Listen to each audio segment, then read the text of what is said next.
Hello friends, how are you? Welcome to Indira civil services with Anuj Patel.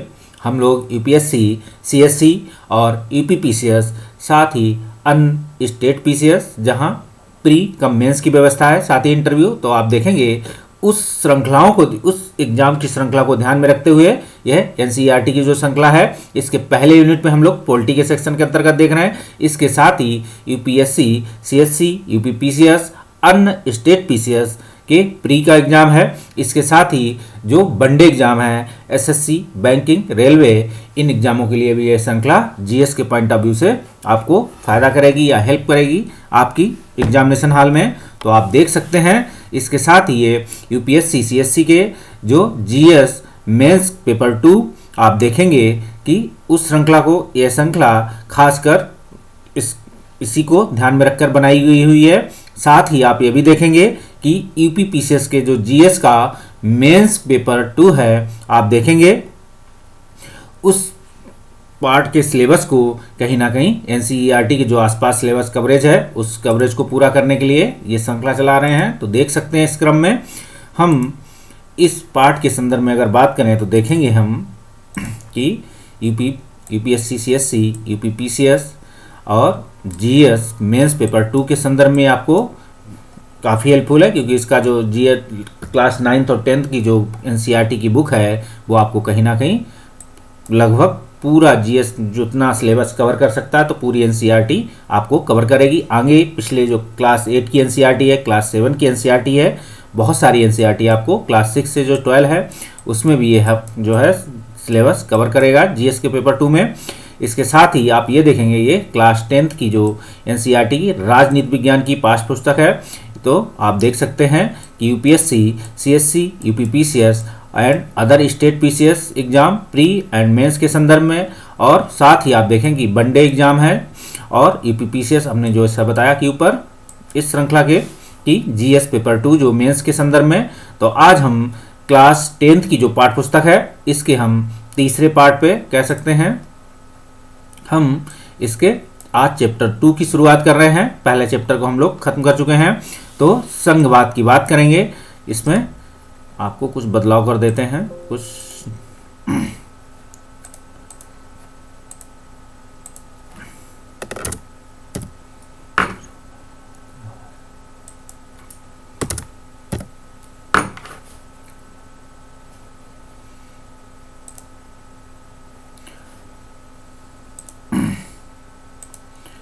तो हम देखेंगे कि आज संघवाद जो आपके सिलेबस में भी जुड़ा है, पीटी कम मेंस में, पीटी में भी आपसे पूछा जाता है संघवाद क्या है, चाहे वनडे एग्जाम की श्रृंखला हो, चाहे आप देख सकते हैं कि पीसीएस, यूपीएससी, सीएससी के एग्जाम के पीटी प्री में जो क्वेश्चन पूछे जाते हैं, वहाँ से भी यहाँ क्वेश्चन बनते हैं। तो हम इसको पहले पार्ट में आज देखेंगे संघवाद। तो संघवाद की अगर हम चर्चा करें तो हम इस यूनिट के चैप्टर 2 की आज शुरुआत कर रहे हैं। आप देख सकते हैं ये इस बुक का इंडेक्स है या विषय सूची है, और ये भारत की उद्देशिका है। लगभग हम इसको आपको हर वीडियो में बता चुके हैं। भारत के संविधान की क्या है, क्रक्स है, कुंजी है। बाकी आप स्वयं पढ़ लीजिए, कहीं कोई दिक्कत हो तो हमें कमेंट करके पूछ सकते हैं। बाकी आज चैप्टर 2 की बात करेंगे संघवाद। तो आपसे हम कहें कि संघवाद क्या होता है, तो आप कहेंगे कि अमेरिका का संघवाद है, और कई देशों में, भारत के अलावा विश्व के अन्य देशों में भी संघवाद पाया जाता है, संघवाद के लक्षण पाए जाते हैं। हम अगर बात कहें कि भारत पूर्ण रूप से संघवाद है क्या, भारतीय संविधान जिस हिसाब से लिखा गया है, जिस हिसाब से शक्तियों का बंटवारा है, तो उस हिसाब से आप कह सकते हैं कि भारत में पूर्णता संघवाद है क्या। आप पहला क्वेश्चन जान सकते हैं। दूसरा, क्या भारतीय संघवाद अमेरिकी संघवाद की तरह पूर्ण रूप से क्या है, समानता रखता है कि भारतीय संघवाद। तीसरा क्वेश्चन ये कहने के बाद अगर हम लिख ही देते हैं यहाँ कि पहली बात करें कि संघवाद क्या है, अगर ठीक क्या है अगर कहें, अगर पहले पॉइंट के दूसरी बात करें कि भारत का संघवाद जो है पूर्ण रूप से, कहेंगे पूर्ण रूप से भारत का संघ, इस क्वेश्चन को मिटा देते हैं आप, सॉरी,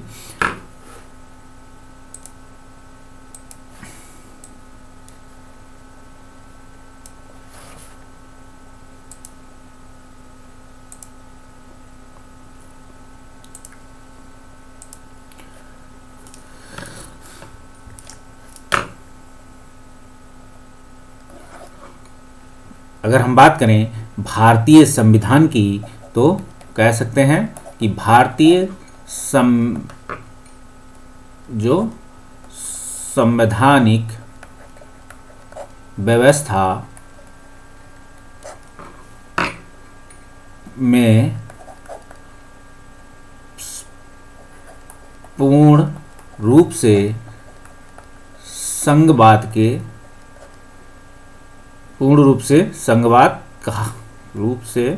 संघवाद कहा जा सकता है।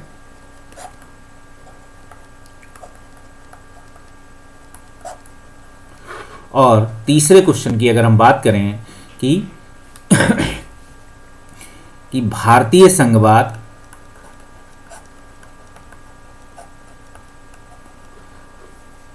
अमेरिकी संघवाद में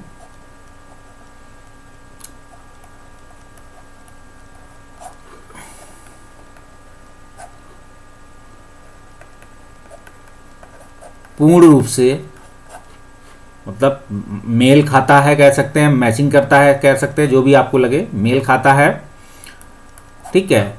और भारतीय संघवाद में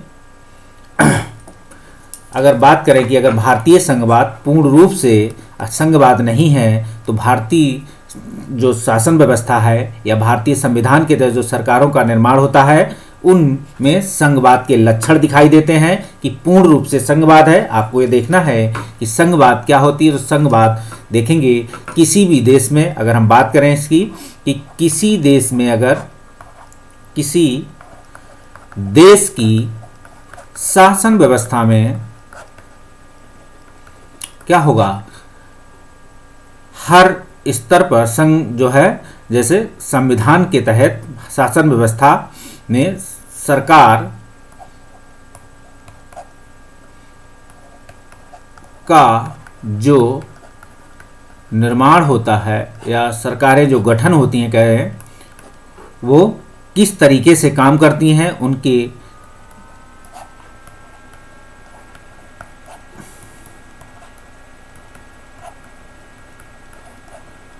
और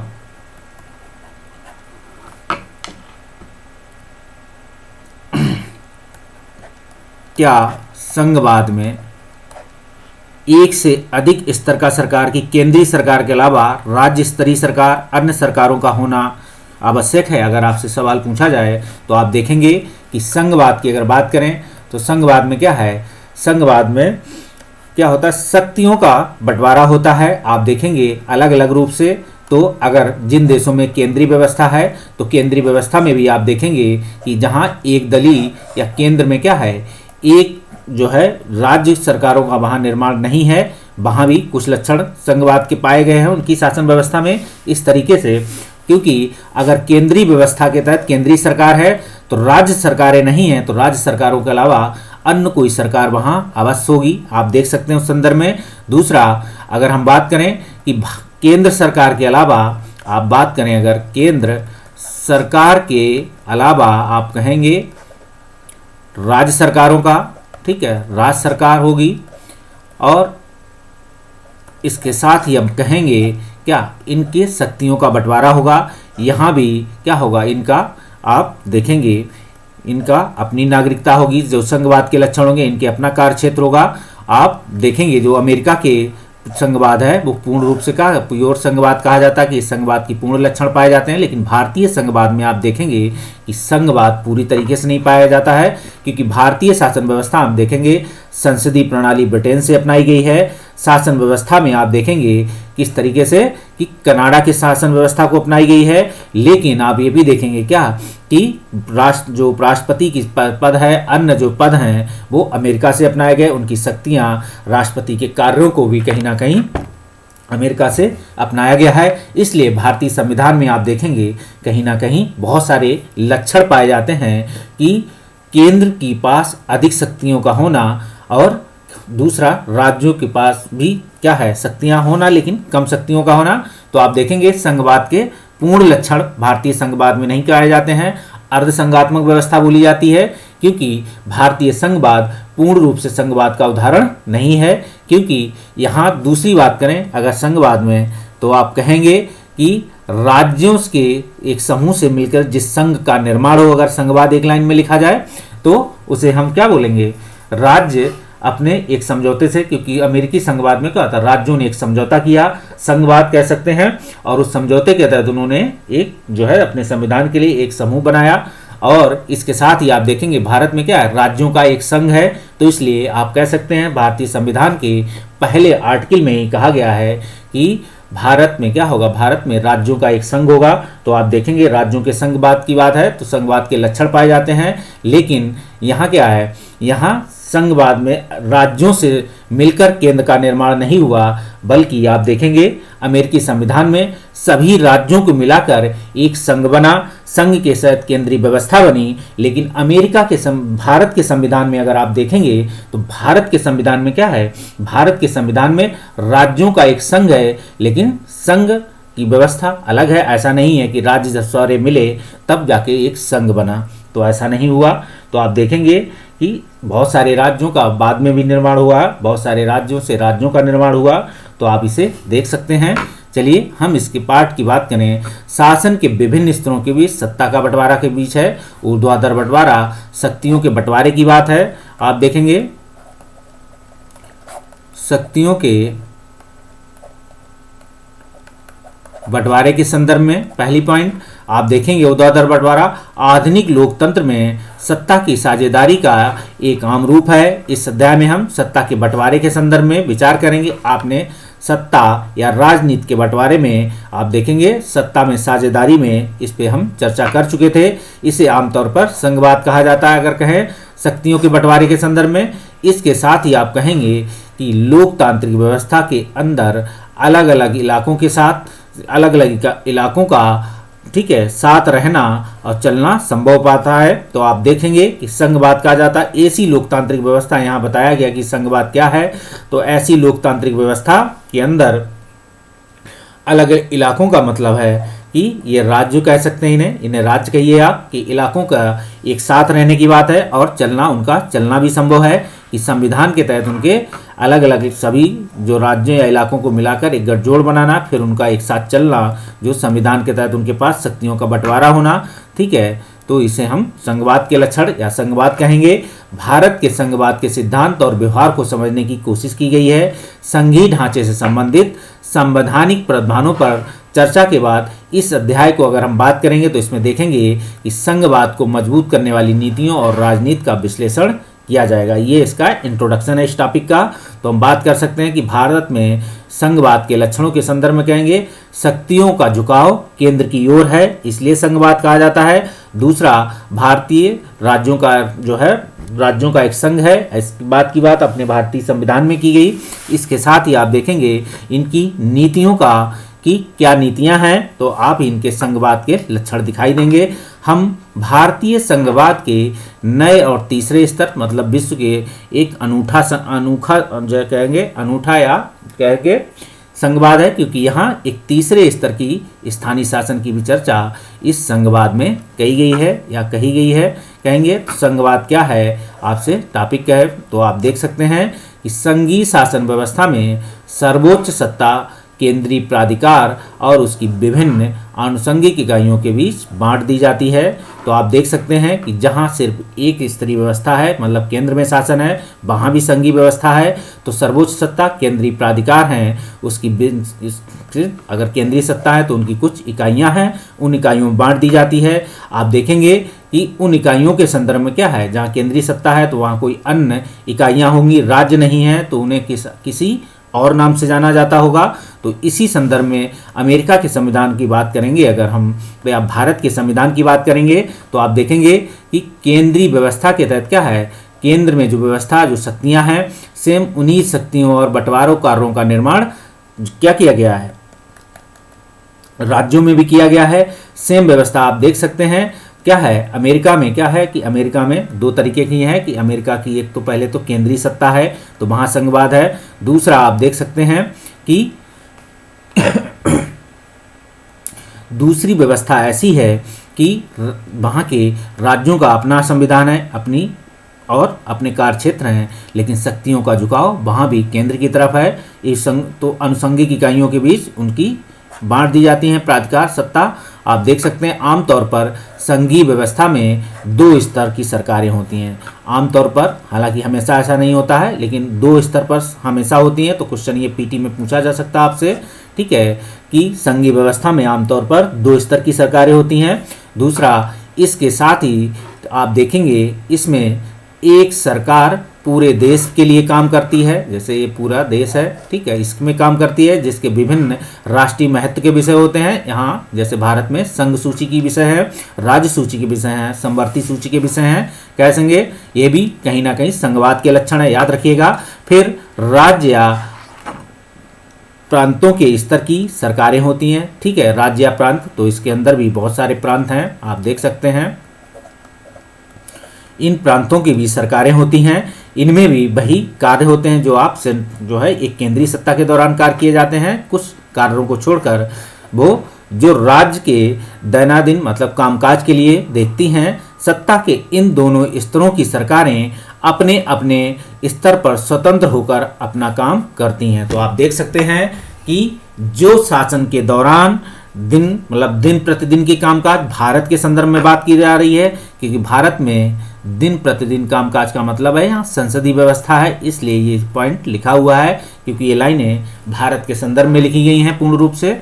सत्ता के इन दोनों स्तरों पर आप देखेंगे सरकारें अपने अपने स्तर पर क्या है स्वतंत्र होकर काम करती हैं, क्योंकि संविधान के तहत उनकी शक्तियों का बंटवारा हो जाता है। आप देखेंगे इस अर्थ में संघीय शासन व्यवस्था एकात्मक शासन व्यवस्था से ठीक उलट है। आप देखेंगे कि एकात्मक व्यवस्था भी है, तो एकात्मक व्यवस्था में क्या है, एक स्तरीय सरकार होगी। तो एकात्मक व्यवस्था में शासन का एक ही स्तर होता है, बाकी इकाइयां उसके अधीन होकर काम करती हैं। इसमें केंद्रीय सरकार प्रांतीय या स्थानीय सरकारों को आदेश दे सकती हैं। आप देखेंगे भारत में भी कहीं ना कहीं आपको एकात्मक शासन के भी कुछ लक्षण दिखाई देंगे, क्या कि जैसे संघवाद के भी लक्षण है, तो एकात्मक संघ क्योंकि शक्तियों का झुकाव केंद्र की ओर है। आप देखेंगे कि बाकी इकाइयां उसके अधीन होकर अधीन नहीं है, लेकिन केंद्रीय सरकार राज्य सरकारों को क्या करेगी, आदेश के रूप में कह सकती है कि वहां भारत के संविधान में उनको आदेश के रूप में कि वहाँ जैसे 356 लागू करना हो, तो 308 के 365 की बात होती है कि इन्फोर्समेंट 365 होता जाके। तो आप देखेंगे कि इस संदर्भ में क्या है, वो उनसे काम करवा सकती हैं।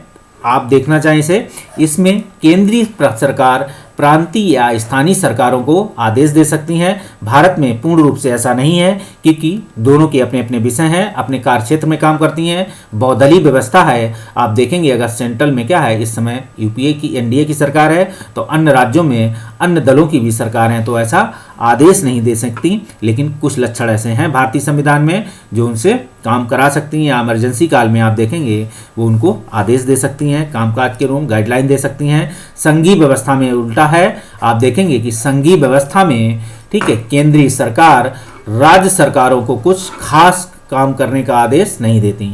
ठीक है, आप देख सकते हैं कुछ खास नहीं देती, लेकिन आदेश दे सकती हैं। इस लाइन में छिपा हुआ है, आप याद रखें। राज्य सरकारों के पास अपनी शक्तियां होती हैं। ठीक है, राज्य सरकारों के पास अपनी शक्तियां, क्योंकि राज्य सूची के विषय हैं उनके पास, और इसके साथ ही केंद्रीय सरकार को जवाबदेही भी नहीं होती है। देख सकते हैं कि कोई भी जवाबदेही नहीं होती है, लेकिन इस जवाबदेही के संदर्भ में आप यहाँ एक चीज लिख सकते हैं, जो राज्यों में जो है अपने यहाँ गवर्नर नियुक्त होते हैं, तो गवर्नर राष्ट्रपति या सरकार की सहमति से होते हैं। तो आप देखेंगे कोई विषय जब राष्ट्रपति के पास 201 आर्टिकल 200 के तहत जाता है, तो वो अगर देखेगा कि ये राष्ट्रीय महत्व का है या ऐसा मुद्दा है जिसपे हमें राष्ट्रपति की सलाह लेना जरूरी है, तो क्या करेंगे, वो उस पर सलाह ले सकते हैं। 201 के तहत उसको भेज देते हैं। तो इस संदर्भ में देखेंगे कहीं ना कहीं क्या है, थोड़ा बहुत वो आपसे सवाल जवाब कर सकती हैं सरकारें, क्योंकि जैसे राष्ट्रपति जैसे राज्यपाल को कहा जाता है, राज्य में क्या है केंद्रीय सरकार के एजेंट के रूप में बोला जाता है, लेकिन आप इसे समझें क्योंकि भारतीय शासन व्यवस्था में, लेकिन आप संविधान की शब्दों में ऐसा उन्हें नहीं बोल सकते हैं।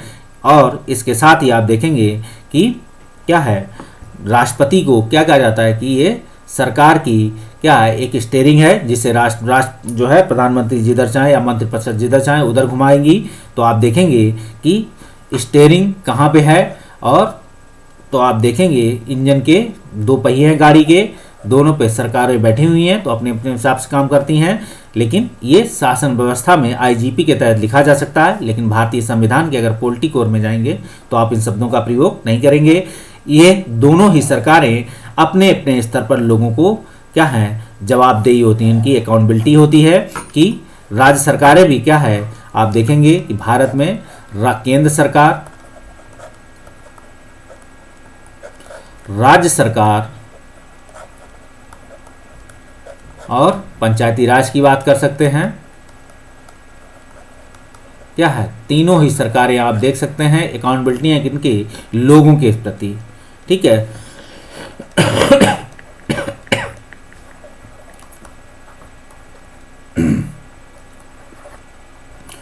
लोगों के प्रति हैं, याद रखिएगा इसे।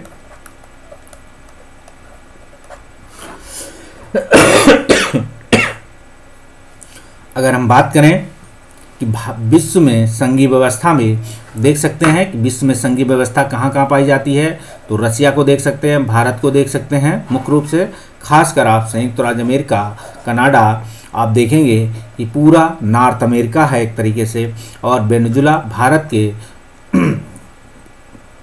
तो आप देखेंगे कौन कौन से, पूरा लगभग नॉर्थ अमेरिका है, साउथ अमेरिका के भी लगभग हिस्से हैं, साथ ही आप देखेंगे रसिया है, आप यूरोप के कुछ हिस्सों में है आप देख सकते हैं, लेकिन भारत में, एशिया में अगर आप देखेंगे तो बहुत कम, भारत के अलावा पाकिस्तान को दिखाया गया है, इधर कुछ अन्य हिस्सों में दिखाए गए हैं, बाकी आप ऑस्ट्रेलिया है, इन्हें देख सकते हैं कि किन किन देशों में संघीय व्यवस्था है। देख सकते हैं कि ये क्वेश्चन पीटी में पूछा जा चुका है, नाइजीरिया में कौन सी संघीय व्यवस्था है, तो आप संघीय व्यवस्था के तहत हैं। हम पिछले चैप्टर में भी पढ़ चुके थे कि वहाँ के वित्त मंत्रियों ने जो है मांग की थी क्या, कि हमें जो है बजट पे उनका स्रोत दिखाया जाए कि आप कहाँ का अलॉटमेंट खर्च कर रहे हैं, तो आप देख सकते हैं इस संदर्भ में दक्षिण अफ्रीका में संघीय व्यवस्था है। हम बात करें इन संघीय व्यवस्था के कुछ महत्वपूर्ण विशेषताओं को, तो आप देखेंगे संघीय व्यवस्था के लिए कुछ विशेषताएं हैं, क्योंकि हर शासन व्यवस्था की अपनी कुछ विशेषताएं हैं। अगर हम संघीय व्यवस्था की पहली विशेषता की बात करें तो यहाँ सरकार दो या ठीक है अधिक स्तरों वाली होती है, तो आप देखें भारत में 3 स्तर हैं, और आप देखेंगे अलग अलग स्तर की सरकारें एक ही नागरिक समूह पर शासन करती हैं। तो आप देखेंगे पहली बात पॉइंट की बात करें कि 2 या 2 से अधिक स्तर है, तो आप देखेंगे हर स्तर पर लोगों की भागीदारी भी है, और आप दूसरे पॉइंट के संदर्भ में देख सकते हैं इसी संदर्भ में कि अलग अलग स्तर की सरकारें एक ही नागरिक समूह, मतलब एक ही नागरिक समूह इनको चुन के भेजते हैं। पूरे देश की जनता आप देखेंगे कि राज्य केंद्रीय सत्ता का निर्माण करती है अपने लोकतंत्र में, क्योंकि संघवाद के लक्षण है, साथ ही राज्य सरकारों का भी निर्माण करती है। साथ ही आप देखेंगे क्योंकि सबका क्या है, जो चुनाव का एरिया है, प्रतिनिधि का अपना एरिया छोटा होता चला जाता है, क्योंकि राज्यों का बात है, लोकसभा की बात है, देखेंगे तो कानून बनाने, कर वसूलने और प्रशासन करने की उनका अपना अपना अधिकार क्षेत्र है। आप देखेंगे कि एक ही एरिया, मतलब लोकसभा है तो लोकसभा भी इनसे क्या करेगी, संघ सूची के विषय जितने उन पे अपना कर लगाएगी, आप देखेंगे काम करेगी। राज्य सूची के विषय पर राज्य सरकार इतने लोगों के लिए वही काम करेगी। आप देखेंगे क्या होगा, राज्य सूची में जो है कई हिस्से बढ़ जाएंगे कि इसमें राज्य सूची होगी, अगर ये भारत है पूरा तो ये राज्य हैं, तो आप देखेंगे इन राज्यों के बढ़ जाएगा। इसके साथ ही इन राज्यों में भी आप देखेंगे फिर इनके अन्य छोटे हिस्सों में, तो आप देखेंगे कि पंचायती राज की बात की गई तो पंचायत में भी क्या है, अलग अलग क्षेत्र हैं। पंचायती में ग्राम पंचायत और नगर पंचायत, तो दोनों के अपने अलग अलग विषय हैं, दोनों ही अपने अपने विषयों पर अधिकार क्षेत्रों पर काम करती हैं, लेकिन जनता या नागरिक समूह वही है।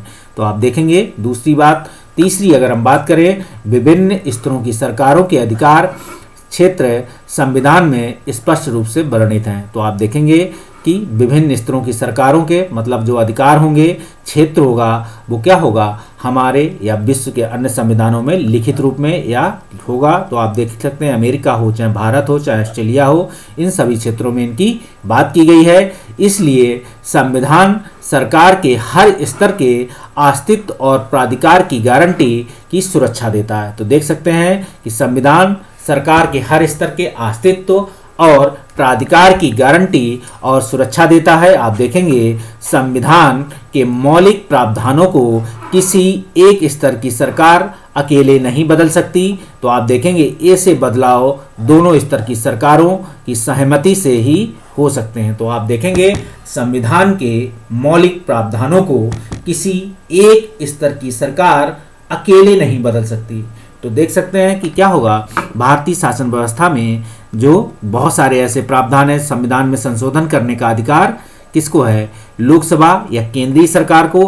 केंद्रीय सरकार में आप देखेंगे एक लोकसभा है जहां क्या है सीधे जनता द्वारा प्रतिनिधि चुन के आते हैं, दूसरी राज्यसभा है। तो राज्यसभा में क्या होगा कि राज्यों के हिस्सेदारी होती है, इसमें राज्यों के जो दल होते हैं, राज्य स्तरीय दल होते हैं, उनके प्रतिनिधि होते हैं। तो राज्यों के लोक प्रतिनिधि कह सकते हैं कि राज्यों के प्रतिनिधि होते हैं एक तरीके से।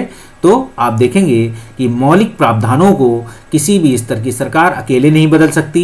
तो भारत के संविधान के अगर मौलिक प्रावधान जैसे फंडामेंटल राइट हुए तो आप देखेंगे क्या होगा, विशेष बहुमत, मतलब 2/3 अलग अलग जाके अलग अलग किया अलग अलग हाउस में, इसके बाद आधे राज्यों का समर्थन। तो राज्यों का समर्थन चाहिए होता है क्योंकि कोई मौलिक प्रावधान तभी बदल सकता। मौलिक प्रावधान का मतलब भारत के संदर्भ में बेसिक स्ट्रक्चर है, याद रखिएगा। अन्य विश्व के संविधानों के संदर्भ में इसे अलग अलग समझ सकते हैं।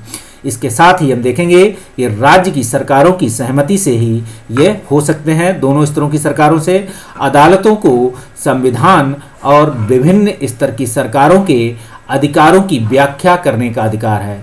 तो देखेंगे कि क्या है, सेपरेशन ऑफ पावर, शक्तियों का क्या है, पृथक्करण है, शक्तियों का बंटवारा है। तो एक तरफ क्या है, संघीय सरकार में केंद्रीय स्तर की सरकार के पास शक्तियां हैं, कार्य क्षेत्र हैं। राज्य केंद्रीय स्तर की सरकारों पे हैं, और राज्य की बात करेंगे अगर तो राज्य स्तर की सरकारों के पास अधिकार हैं, करने का अधिकार है। विभिन्न स्तर की सरकारों के बीच अधिकारों के विवाद की स्थिति में सर्वोच्च न्यायालय निर्णायक स्थिति की भूमिका निभाता है। तो आप देख सकते हैं इस संदर्भ में सर्वोच्च न्यायालय निर्णायक स्थिति की भूमिका किस तरीके से निभाता है। तो आप विभिन्न स्तर की सरकारों के बीच अधिकारों के विवाद की स्थिति में सर्वोच्च न्यायालय निर्णायक की भूमिका निभाता है। तो निर्णायक मतलब अंतिम। आप देखेंगे अगर किसी संविधान के मुद्दे पर या राज्य और केंद्र सरकार के विवाद हो जाए, आप कहेंगे तो अपीली अधिकार के रूप में क्या है, आर्टिकल 131 के में आप जाएंगे अगर तो देख सकते हैं कि 131 के तहत क्या है, एक जो है प्राथमिक अधिकार है। यहाँ राज्यों के बीच विवाद, राज्य केंद्र के विवाद, 2 या 2 से अधिक राज्यों के विवाद, इन विवादों का निपटारा भारतीय न्यायपालिका या सुप्रीम कोर्ट निपटाती है। तो आप देखेंगे अधिकारों के विवाद की स्थिति में सर्वोच्च न्यायालय निर्णायक की भूमिका निभाता है। और देखेंगे इसके साथ ही आप देखेंगे मौलिक, जो अभी हमने पॉइंट की थी चौथे पॉइंट में कि मौलिक प्रावधानों की बात करेंगे। तो मौलिक प्रावधानों में अगर सरकार बदलाव करती है अगर, तो वो भी क्या करेगी, अदालत निर्णय देगी कि ये मौलिक प्रावधान है, आप बदल सकते या नहीं बदल सकते। ठीक है, तो मौलिक प्रावधानों में भी बदलने के लिए क्या है, अगर बेसिक स्ट्रक्चर तो आप बदल नहीं सकते, चाहे आपके पास पूर्ण बहुमत राज्य, केंद्र और देश के सभी लोग मिल जाएं, क्योंकि अदालत इसलिए बैठी है कि भारतीय संविधान का बेसिक स्ट्रक्चर नहीं आप बिगाड़ सकते हैं। लेकिन मौलिक प्रावधान मतलब कोई भी ऐसे हैं, क्योंकि हर संविधान संशोधन के तहत आप देखेंगे कुछ सामान्य बहुमत से संशोधन हो जाते हैं, कुछ विशेष बहुमत से होते हैं, कुछ स्पेशल विभेद बहुमत है तीसरे, जिसमें क्या है केंद्र 2/3 के साथ आधे राज्यों का समर्थन भी होता है, सही होता है। तो आप देखेंगे इस निर्णय की भूमिका के संदर्भ में अगर हम छठे पॉइंट की बात करें, वित्तीय स्वायत्तता निश्चित करने के लिए विभिन्न स्तर की सरकारों के लिए राजस्व के अलग अलग स्रोत निर्धारित हैं। तो आप देखेंगे कि राज्य सरकारों के लिए जो है राज्यों के अलग अलग स्रोत निर्धारित हैं वित्तीय स्वायत्तता निश्चित करने के लिए। तो वित्तीय स्वायत्तता आप देखेंगे क्या है, जो है संघ सूची और राज्य सूची में कौन कितना टैक्स लगाएगा, कौन किस एरिया में टैक्स लगाएगा, कौन किसके पास राजस्व रहेगा, आप देखेंगे। तो संघीय व्यवस्था में क्या है, आप देखेंगे भारत में केंद्रीय सरकारें राजस्व कलेक्ट करती हैं, लेकिन बाद में क्या है राज्यों को वितरित कर देती हैं। अब तो भारत में क्या है, एक समान टैक्स के लिए जीएसटी आ गया है, तो आप इसे समझ सकते हैं। तो फिर भी अभी संघ सूची, समवर्ती सूची और राज्य सूची पर क्या है, सभी को कर लगाते हैं, लेकिन आप देखेंगे वो इसमें जीएसटी जहाँ जहाँ इंक्लूड होगी उस चीज में स्वतंत्रता एक होगी। बाकी अलग अलग अभी टैक्सेस बाकी हैं जो जीएसटी के इंक्लूड नहीं होंगे, तो राज्य सरकारें अलग से टैक्स लगा सकती हैं, तो या केंद्र सरकार किसी नए टैक्स का निर्माण कर सकती है, क्योंकि उनके पास वो राइट है। आप देखेंगे इस प्रकार संघीय शासन व्यवस्था के दोहरे उद्देश्य होते हैं। दोहरे उद्देश्य का मतलब है कि एक ही नागरिक समूह पर क्या करेंगे, एक ही नागरिक समूह पर आप देखेंगे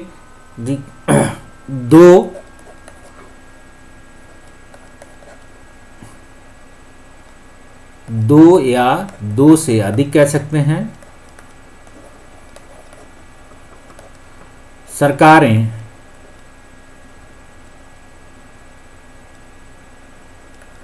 शासन करती हैं कह सकते हैं, या जनता के लिए काम करती हैं।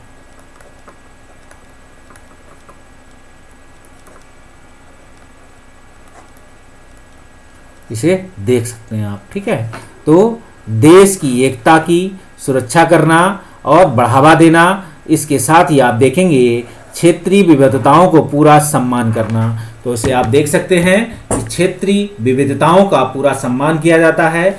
देश की एकता की सुरक्षा मतलब आप देखेंगे देश की संप्रभुता की बात है, देश की यूनिटी की बात है, उसकी सुरक्षा बढ़ावा देना, इसके साथ ही क्षेत्रीय विविधताओं का सम्मान किया जाता है। इसका कारण है कि संघीय व्यवस्था क्या करेगी कि गठन और कामकाज के लिए दो चीज़ें सबसे महत्वपूर्ण है। पहली बात है कि विभिन्न स्तरों की सरकारों के बीच सत्ता के बंटवारे के नियमों पर सहमति होनी चाहिए। तो आप देखेंगे कि सत्ता पे एक सहमति है, सहमति होने के साथ ही सत्ता का जो बंटवारा होगा, आप देखेंगे एक दूसरे पर भरोसा होना चाहिए।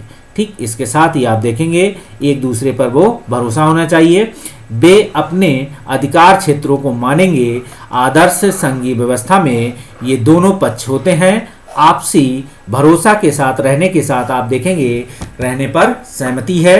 तो आप देखेंगे आदर्श संघीय व्यवस्था में ये दोनों पक्ष हैं, आपसी भरोसा और साथ रहने पर सहमति। तो ऐसे आप देखेंगे केंद्र और विभिन्न राज्य सरकारों के बीच सत्ता का बंटवारा हर संघीय सरकार में अलग अलग किस्म से होता है। तो आप देखेंगे केंद्र और विभिन्न राज्य सरकारों के बीच क्या होगा, सत्ता का बंटवारा हर संघीय सरकार में अलग अलग किस्म का होता है। हमने आपको बताया कि भारत में जो सत्ता का बंटवारा है वो अमेरिकी संविधान से अलग है। तो आप कहीं कह सकते हैं कैसे, तो कहेंगे कि अमेरिका में क्या है, केंद्र का एक अपना संविधान है जो पूरे अमेरिका का संविधान है, राज्यों का एक अपना संविधान है। लेकिन भारत में क्या है, एक संविधान है, एक संविधान के साथ केंद्र और राज्यों को शक्तियां मिली हुई हैं, एक नागरिकता है। और आप देखेंगे कि बंटवारा हर संघीय सरकार में अलग अलग किस्म का है। तो अलग अलग किस्म के संदर्भ में देखेंगे कि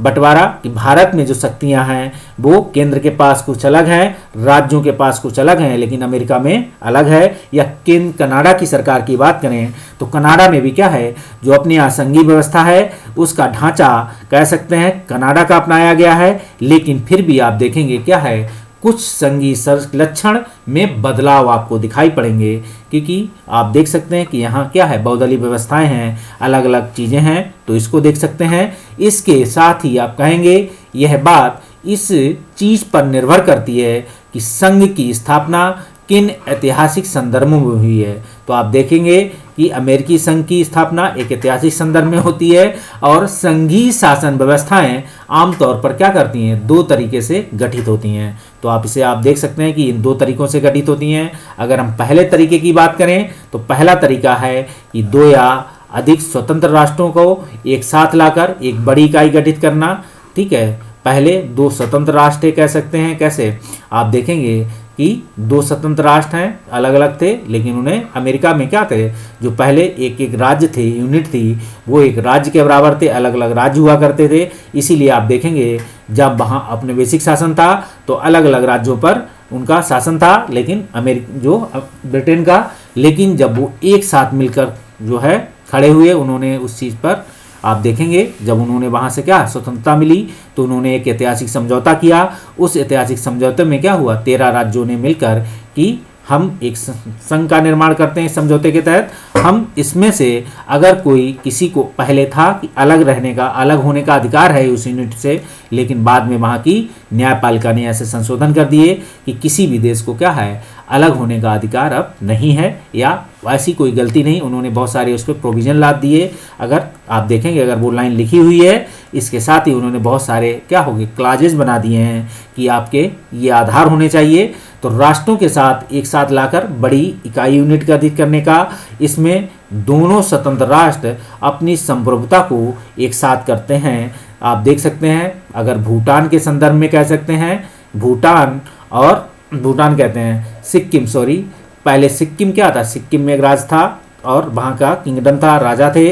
और इधर क्या थे, यहाँ क्या नाम, भारत में क्या था, भारत में लोकतंत्र था। आप देखेंगे कि 35 संविधान संशोधन के तहत इसे भारत का एक एसोसिएट दर्जा दिया गया राज्य के रूप में, लेकिन 36 में अमेंडमेंट या 36 संविधान संशोधन के तहत इसे पूर्ण राज्य का दर्जा दिया गया। इसके साथ जब भारत ने कहा हो, इस सिक्किम से कहा होगा, सिक्किम के राजा से, कि आप हमारे राज्य में मिल जाइए, क्योंकि सिक्किम को खतरा होने लगा था, चाइना कहीं हमें कोलैप्स ना कर ले, क्योंकि तिब्बत का खेल हो चुका था उस समय। तो आप देखेंगे इंदिरा गांधी के समय की बात है लगभग, तो आप देखेंगे उसी समय क्या हुआ, तिब्बत सिक्किम ने अपने आप को मिला दिया, एक स्वतंत्र राष्ट्र, एक राज्य के रूप में कन्वर्ट हो गया, एक यूनिट के रूप में। तो संप्रभुता, अपनी संप्रभुता को एक साथ करते हैं, लेकिन जो भारत की संप्रभुता है वही सिक्किम की संप्रभुता है, सिक्किम के लोगों की संप्रभुता, याद रखिएगा, क्योंकि उसने अपनी संप्रभुता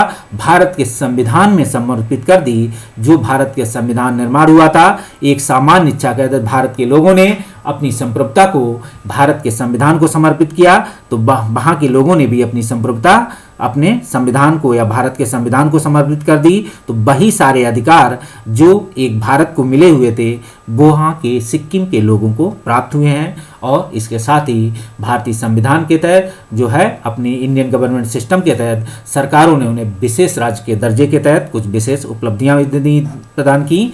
अपनी अलग अलग पहचान को बनाए रखने हुए, अपनी सुरक्षा और खुशहाली बढ़ाने के लिए क्या किया, राष्ट्रीय अख्तियार करते हैं, मतलब संप्रभुता करते हैं, अलग अलग पहचान को बनाए रखते हुए, मतलब कहा जाता है जाति हो, चाहे एथनिक हो, चाहे सांस्कृतिक हो, तो क्या है, अपनी पहचान बनाने का अधिकार संघीय व्यवस्था में उन्हें मिला हुआ है। भारत में आप देखेंगे ऐसी व्यवस्था के तहत संघीय मौलिक अधिकारों में उन्हें अपनी क्या है, पहचान बनाए रखने का अधिकार मिला हुआ है। आर्टिकल 25 से जाएंगे और 30 तक उन्हें पूरे अधिकार मिले अपनी पहचान बनाए रखने के लिए। तो आप देख सकते हैं इसके तहत ही, इसके साथ आकर संघ बनाने के उदाहरण भी आपको दिखेंगे। संघ बनाने के उदाहरण की बात करेंगे, संयुक्त राज्य अमेरिका हमने आपको बताया, तो संघ बनाने के उदाहरण में आप देखेंगे, ठीक पहले पॉइंट की बात की थी, अब संघ बने कैसे, आप देखेंगे कि या तो क्या हुआ, दो स्वतंत्र राष्ट्रों ने मिलकर एक समझौता, एक बड़ी यूनिट बना दी।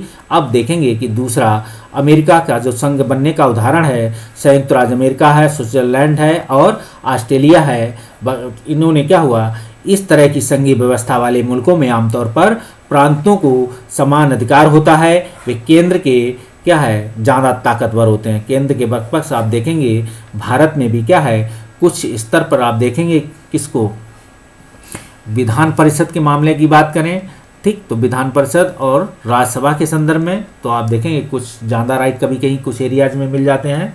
तो इसी तरीके से आप देखेंगे कि केंद्र के जो है इसमें ताकतवर होते हैं, लेकिन वास्तविकता के साथ आप देखेंगे अगर, तो क्या हुआ, अमेरिकी संविधान में ऐसे संशोधन किए गए कि केंद्र ज़्यादा ताकतवर, जब वहाँ के संघ का निर्माण हुआ तो संघ की बजाय क्या राज्यों के पास अधिकार ज़्यादा थे, लेकिन जो केंद्रीय या राष्ट्र की सुरक्षा, जैसे क्या 1935 के अधिनियम के तहत राष्ट्रीय सुरक्षा, वैदेशिक मामले और क्या उनसे अन्य मामलों को रख रखा था किसने, भारत के गवर्नर जनरल के पास, बाकी राज्यों को अधिकार दे दिए गए थे।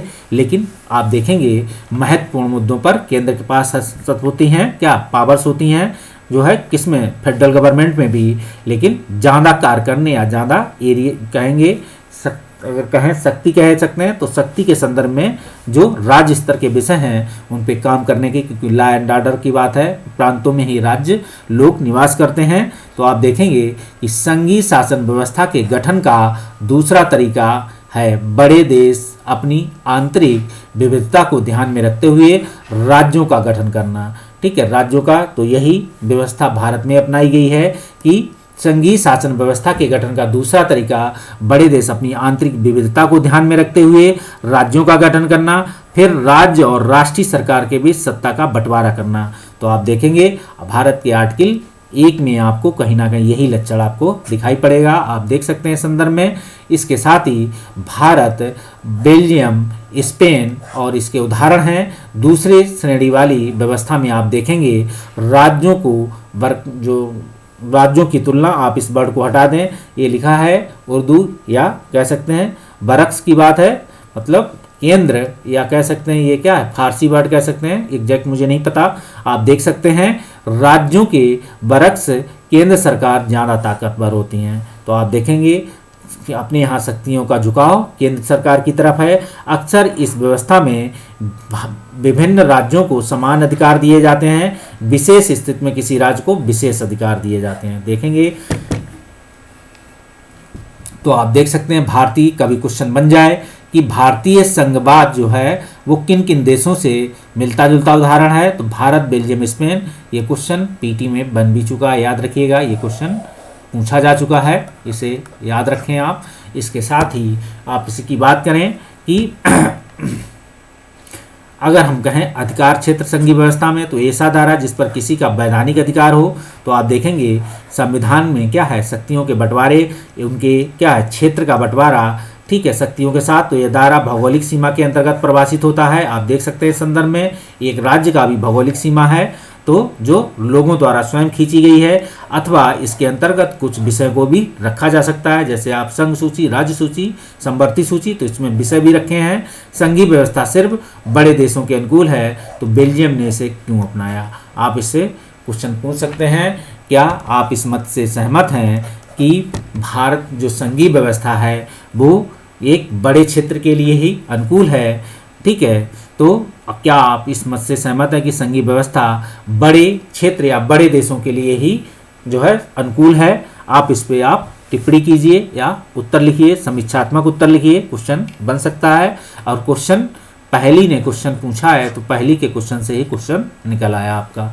आप देखेंगे कि कुछ नेपाली नागरिक अपने संविधान में संघीय व्यवस्था अपनाने की बात कर रहे हैं। चर्चा कुछ इस प्रकार थी, आप देख सकते हैं। इस चर्चा को अगर आप पढ़ना चाहें और संघीय व्यवस्था को समझना हो, क्योंकि ये आपके सिलेबस की बात नहीं, आपके समझने के लिए है, याद रखना, हमने डाल दिया। अगर आपको लगे तो आप पढ़ सकते हैं, समझ सकते हैं, फिर भी आपको समझ में ना आया हो तो इस वीडियो को हम यहीं रोकते हैं कि हम अगले वीडियो में भारत में संघीय व्यवस्था की बात करेंगे, क्योंकि भारत भी एक विशाल देश है, भौगोलिक उसकी सीमाएं देखेंगे, साथ ही आप देखेंगे कि एक सांस्कृतिक विविधता वाला भी देश है, तो इसको भी रखना है। तो इस आधार पर भी इसे संघीय व्यवस्था बनाया गया कि नहीं बनाया गया, इसकी चर्चा हम भारतीय संघवाद के अगले वीडियो में मिलेंगे। तब तक के लिए बाय बाय।